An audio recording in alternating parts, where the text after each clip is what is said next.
करने वाले हैं, उन बिगिनर्स के लिए मैं आपको स्टॉक मार्केट के क्या बताने वाला हूं, कुछ नियम कहां चलाएं पैसा, तो जरा समझो। मैंने पहले भी आपसे डिस्कस किया है, अगर आप बिगिनर हो, पहली बार ही अगर आप स्टॉक मार्केट में पैसा लगा रहे हो, तो एक बात समझ लेना, आप जितना भी पैसा कमाते हो उसका 5 से 10% ही आपको शेयर मार्केट में रिस्क उठाना है।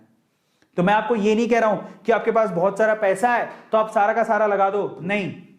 आपके पास बहुत सारा पैसा है, सारा का सारा नहीं लगाने की जरूरत है। मतलब थोड़ा बहुत भी पैसा, जैसे 1000 रुपए भी है, तो मैं बोलूंगा 100 रुपए मैं इन्वेस्ट करूंगा, 10%, बस इतनी सी रूल बना लो अपनी जिंदगी की। आपके पॉकेट में जितना पैसा है सोच लेना उसका 10% मेरे को शेयर मार्केट में डालना है, वो भी स्टडी करके।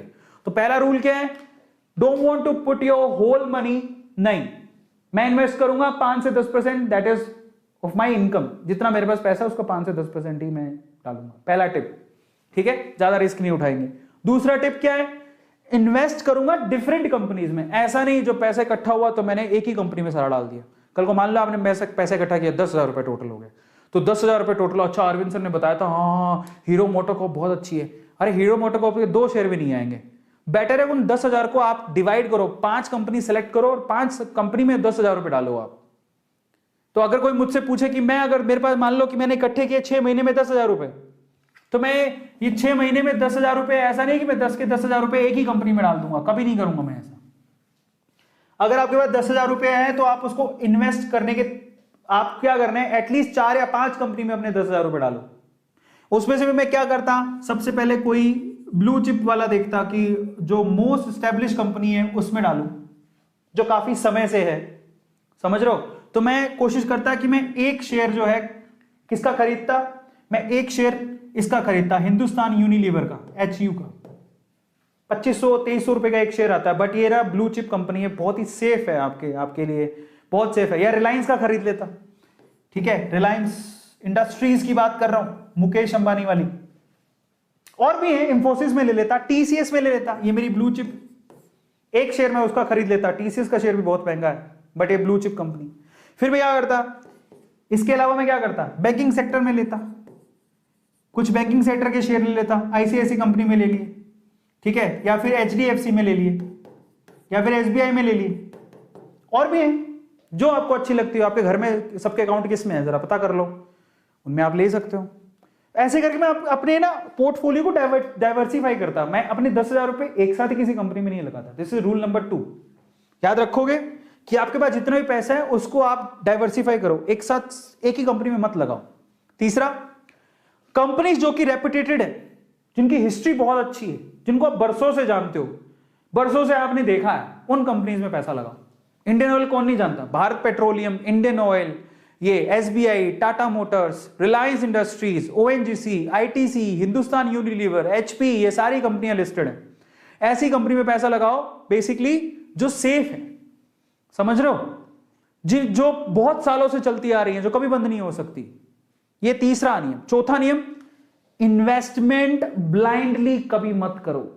मेरी बात सुन रहे हो लेकिन पूरी एनालिसिस खुद से भी करना कि अरविंद सर बोल रहे हैं जो सही है क्या, मैं एक बार देख तो लूं। ऐसा नहीं अरविंद सर ने बोल दिया करना है, नहीं, मेरी बात को भी तोल लो। मैं आपसे कहूंगा कि मेरी राय है, ये मेरी पर्सनल राय है, लेकिन मैं आपको सीक्रेट बता रहा हूं क्योंकि मैंने भी कमाया है, मैंने पैसा बढ़ता देखा है, तो मैं आपसे शेयर कर रहा हूं। और ये गलत नहीं है, बिल्कुल सही है। तो आज मैं आपसे सीक्रेट खोल रहा हूं, लेकिन मैं आपसे फिर भी कहूंगा मेरी बातों को आप तोल लेना, जाओ अच्छे से रिसर्च करो। हो सकता है कि कहीं मुझसे गलती हो गई हो, अगर आप रिसर्च कर लोगे तो मेरी गलती करेक्ट कर दोगे। तो आप ब्लाइंडली किसी भी ट्रस्ट मत करो। ऐसे किसी ने बोल दिया हाँ हाँ वो शेयर बढ़ेगा, बहुत बर्बाद हुआ, ऐसे करके मत करना, अपनी रिसर्च करना, समझ रहे हो। चौथा, बस blindly don't invest because everyone is investing in that. ऐसा मत करो कि सभी लोग इन्वेस्ट कर रहे हो तो पागलों की तरह तुम भी करोगे। अपनी रिसर्च करो, खत्म करो। मैंने मेरी बताई क्योंकि मेरे पर्सनल उसमें व्यूज हैं, मैंने मेरी बताया। मैं HDFC में क्यों इन्वेस्ट कर रहा हूं, क्योंकि मैं खुद बैंक में अपना अकाउंट होल्ड करता हूं। SBI में क्यों कर रहा हूं, मेरे पापा का बरसों से अकाउंट है। हिंदुस्तान यूनिलीवर में क्यों कर रहा हूं, क्योंकि मेरे घर पे FMCG के प्रोडक्ट आते हैं, ज्यादातर उसके FMCG HU के, हिंदुस्तान यूनिलीवर के। ITC में क्यों कर रहा हूं, क्योंकि मैं खुद देखता हूं, अगर कुछ कॉपी लेता हूं, कुछ पेन लेता हूं, ठीक है, घर पे ITC का आशीर्वाद का आटा आता है, घर पे आशीर्वाद का आटा आता है, ITC कंपनी का है। कॉपी में लिखते हो ITC की कॉपी है, वो खोल के देखो, समझ रहे हो। घर पे खुदा ना खास्ता किसी को सिगरेट पीने की आदत है तो वो आईटीसी की सिगरेट है। और आईटीसी के बहुत प्रोडक्ट आते हैं, आईटीसी के खुद के 5 स्टार होटल्स भी हैं, तो आईटीसी और बहुत कुछ आता है, बिस्किट आते हैं आईटीसी के, इसलिए होल्ड करके रखा हूं मैं किसी कहने से होल्ड नहीं कर रहा हूं। ठीक है, उसके बाद जल्दी और हड़बड़ी में ना तो खरीदो ना ही बेचो, इतने एक्साइट मत हो ना ही सैड हो। मार्केट में हलचल चलती रहती है। 2008 में डिप आया था, मार्केट एकदम क्रैश हो गया था। ऐसे डिप आपको शायद 2000 कितने 16 में 2016-17 में डिप आया था। तो घबराओ मत, भागो मत। पता है जब डिप आती है ना उस टाइम पे जो शेयर मार्केट को समझते हैं वो खुश हो रहे होते हैं, आहा अब आ गई अपॉर्चुनिटी। जो रिटेलर्स होते हैं ना, हमारे जैसे छोटे लोग डर जाते हैं कि पैसा निकाल के भागने लगते हैं। मैंने ये नियम तो सीखा है, मैं आपको मेरी पर्सनल राय बताता हूं। जब येस बैंक के, मैंने सबसे पहले येस बैंक के शेयर खरीदे थे और आप बिलीव नहीं करोगे, मेरा येस बैंक वाले शेयर मुझे भयंकर घाटा लगा, तो मैं भागा नहीं, मैंने येस बैंक के शेयर बेचे ही नहीं। मैंने कहा मैं घाटे में नहीं बेचूंगा, पापा ने इतना उसे सिखाया है, घाटे में नहीं बेचूंगा। बट एक चीज मैंने समझ ली कि अब येस बैंक में इन्वेस्ट नहीं करूंगा, अभी तो रुक के करूंगा, जो भी होगा आगे देखेंगे। येस बैंक को होल्ड पे रख दिया। मैं घबराया नहीं, ऐसा नहीं मैंने इन्वेस्टमेंट बंद कर दी, नहीं। मैंने क्या सोचा कि मुझे येस बैंक में जितना घाटा हुआ है ना, मैं पकड़ता हूं, स्टडी करता हूं, अच्छे शेयर पकड़ता हूं, उनकी रिसर्च की मैंने, उनमें मैंने इन्वेस्टमेंट बढ़ाई। पहली मेरी येस बैंक में इन्वेस्टमेंट सबसे ज्यादा थी, मतलब 5-6 शेयर में पैसा लगा था, उसमें येस बैंक में इन्वेस्टमेंट सबसे ज्यादा थी।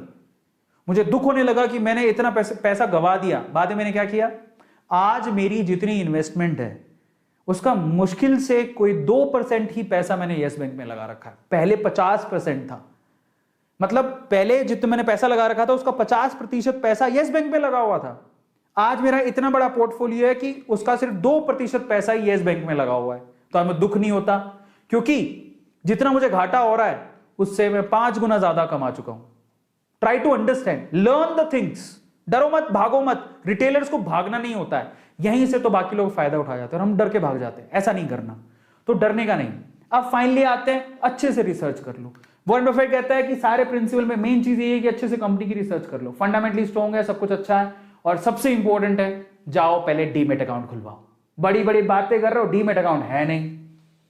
बड़ी दुख की बात है यार, मैं यही नहीं समझ में आता डीमेट अकाउंट में लगता क्या है। एक अकाउंट पड़ा रहेगा, तुम्हें नहीं करना तो तुम रखो तो सही कम से कम अपने पास।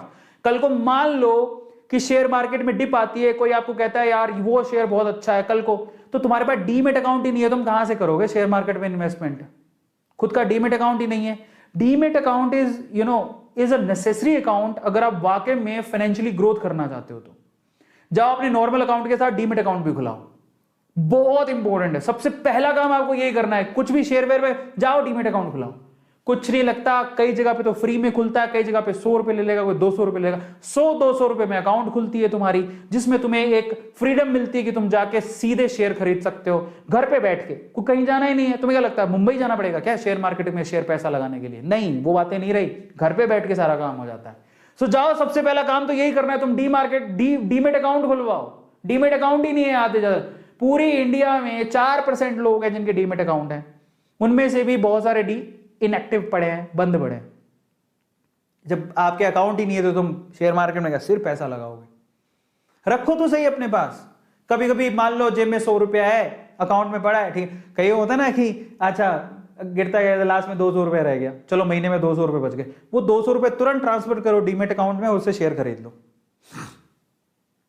200 रुपये में शेयर आते हैं, मैंने अभी बताया आपको, 100 रुपये में आते हैं, 50 रुपये में आते हैं, लेकिन अच्छे शेयर 100 रुपये में मिल जाएंगे आपको। एक खरीद लो, रख लो अपनी तसल्ली के लिए, क्या जाता है। पिज्जा खाओगे, डकार मारोगे, नीचे से निकल जाएगा, सुबह का पता भी नहीं लगेगा। वो पिज्जा में तुम्हें मजा आ रहा है, क्या मजा आया? सिर्फ एक रात का मजा था। वो जो शेयर खरीदोगे 200-250 रुपए का, वो तुम्हें जिंदगी भर याद रहेगा। देखो 200-250 रुपए लगे हुए, मजा आएगा।